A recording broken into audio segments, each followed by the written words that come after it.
السلام علیکم۔ حضرت جابر بن عبداللہ رضی اللہ عنہ فرماتے ہیں کہ کچھ فرشتے نبی کریم صلی اللہ علیہ وسلم کے پاس اس وقت آئے جب کہ آپ سو رہے تھے۔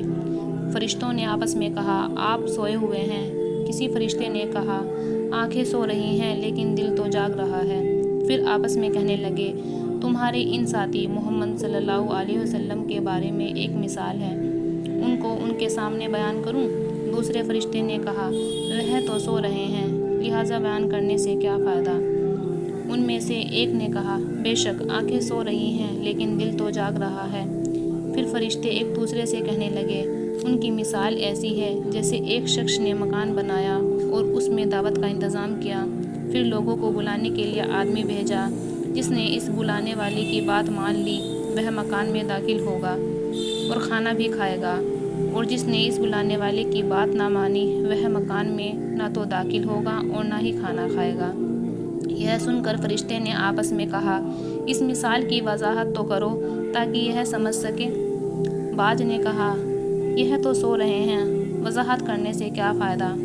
دوسرے نے کہا، آنکھیں سو رہی ہیں مگر دل تو بیدار ہے۔ پھر کہنے لگے، وہ مکان جنت ہے جسے اللہ تعالیٰ نے بنایا ہے اور اس میں مختلف نعمتیں رکھ کر دعوت کا انتظام کیا، اور اس جنت کی طرف بلانے والے حضرت محمد صلی اللہ علیہ وسلم ہیں۔